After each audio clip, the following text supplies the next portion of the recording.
कल सांझ 7 बजे से की बात है, मेरे पे एक फ़ोन आया। जब मैंने फ़ोन उठाया तो श्याम इधर रोने की आवाज़ आ रही थी। ज़्यादा देर नहीं लगी मैंने समझण में कि कौन रोवा है। मेरे एक दोस्त की वाइफ थी जो रो रही थी। उसने पूछा मेरे से कि भाई साहब आप कहाँ हो। मैंने कहा मैं घर पे हूँ। वो बोले कि हमारे पास कितनी देर में आ सकते हो। मैंने पूछा क्यों भाभी जी होया कि। उसने कुछ नहीं बताया। उसने सिर्फ यूँ कहा कि भाई साहब नू बताओ आप कितनी देर में आ सको हो। मैंने कहा आने मत 1 घंटा सारा लग जाएगा। मैंने बताओ क्या दिक्कत है। बोले नहीं आप आ जाओ। बोले माता जी किधर है, भाई साहब किधर हैं। उसने कोई जवाब नहीं दिया। उसने सिर्फ यूँ कहा भाई साहब जितनी जल्दी हो सके हमारे घर है आ जाओ।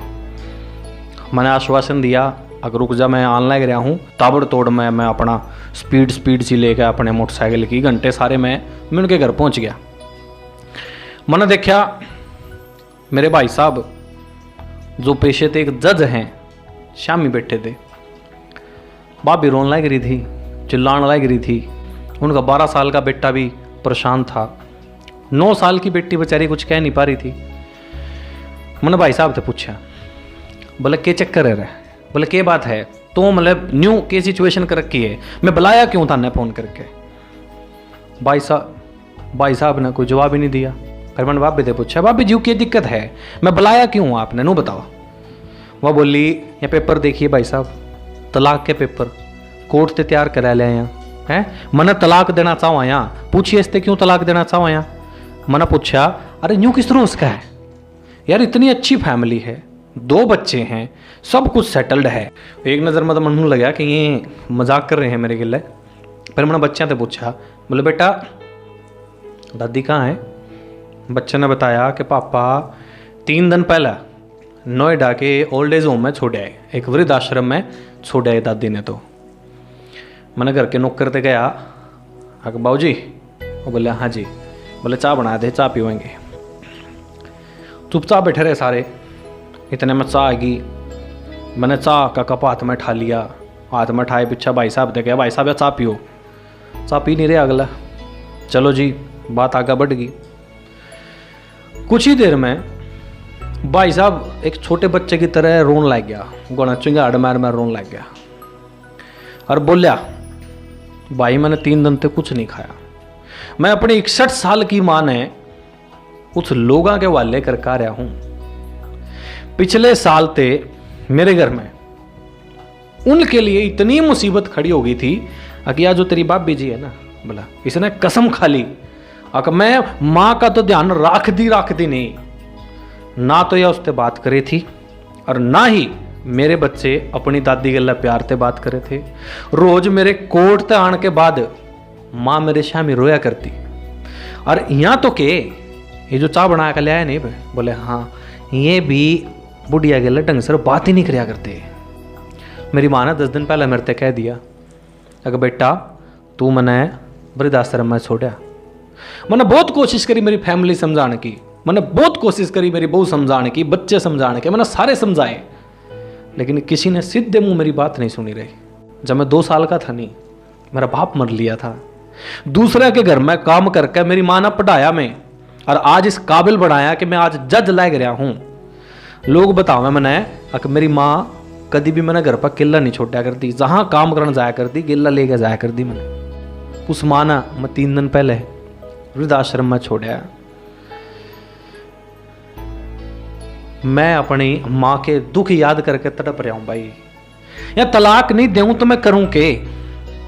मेरी माँ ने जिंदगी भर बड़े दुख ठाए भाई और मेरे खातर तो सबसे ज्यादा ठाए भाई। मेरी 10वीं की तैयारी जब मैं कर रहा था मैं रात भर जाग कर पड़ा भाई। मेरी माँ सोई को नहीं, मेरी गल रात भर मेरे गला बैठे रहती। कभी पानी देंदी मैंने, कदे चाह बना के देंदी मैंने ताकि मैंने नींद ना आवे।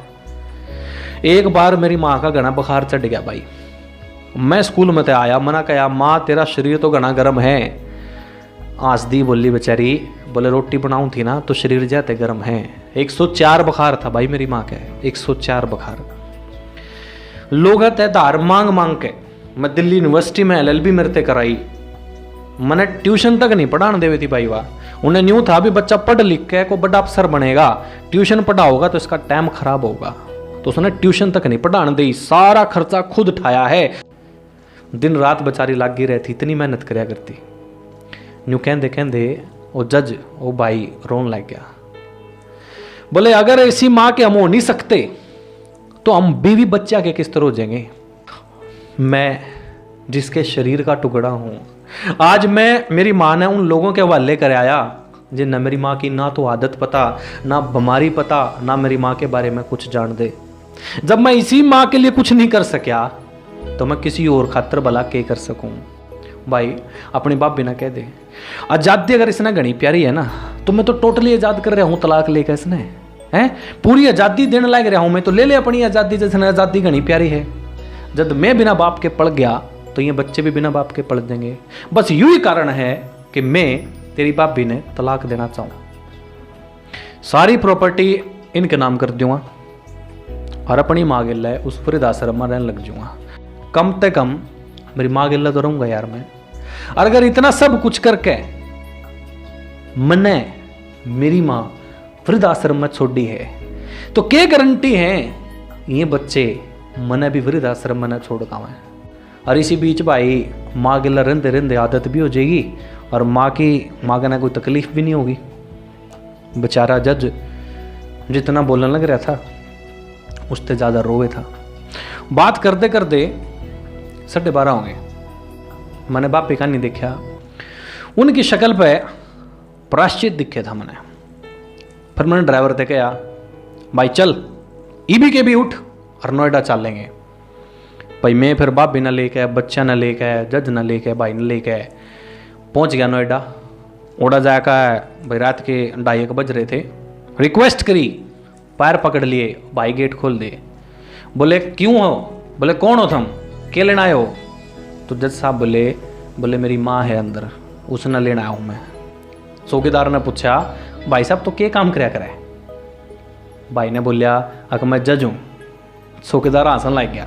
फिर चौकीदार बोलिया जब तेरे सबूत सारे तेरे शामी थे, जब तो तन अपनी माँ गला न्याय नहीं कराया और गला के न्याय कर दोगा भाई तो।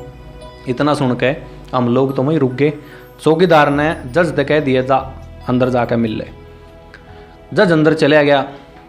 अंदर तो एक लेडी आई, वार्डन थी वह, बड़े तीखे स्वर में बोली 2 बजे रात ने आप अगर इस बुढ़िया न ले जाकर कहीं मार दोगे तो हम क्या करेंगे? मैं भगवान ने क्या जवाब दूंगी? फिर मैं गया अंदर। मैंने कहा बहन जी आप विश्वास करो ये लोग बड़े प्राश्चित में हैं, आज ये अपनी माँ ना लेना आए हैं। 5-10 मिनट के बाद भाई वो वार्डन ले गई हमने सारे ने अंदर की स्थिति अगर हमने बताऊं, उड़े माँ जिस बेड पे पड़ी उस बेड पे माँ के अलावा एक फोटो न्यू जनों के छोटे बच्चे ने सुला रही हो माँ। फोटो थी फैमिली की, अपने पोते पोती की, अपनी बहू की, अपने बेटे की। ठीक है, हम अंदर गए। अंदर जाके हमने कहा माँ हम अपना लेना आए हैं। जब मैंने यूँ कहा ना कि माँ हम अपना लेना आए हैं तो जज और जज का परिवार एक दूसरे ने पकड़ कर रोने लग गया। आसपास के कमरे में थे बुजुर्ग भी आ गए, लोग जाग के बोले बाहर के रोड़ा हो रहा यू के चक्कर है कि नहीं है। माँ की आंख भी आंजुआते भर रही थी, जज की आंख भी आंजुआते भर रही थी, उसकी घरवाली की भी, बच्चे भी रोने लग रहे थे। चरण की तैयारी हुई, पूरे आश्रम के लोग बाहर तक आए। किसी तरह हम लोग आश्रम के लोग थे अपना बाय बाय करने लग गए, बोले हम तो जावा है। सब लोग एक आशा में देख रहे थे हमने कि शायद कोई उन्ना भी लेना जो।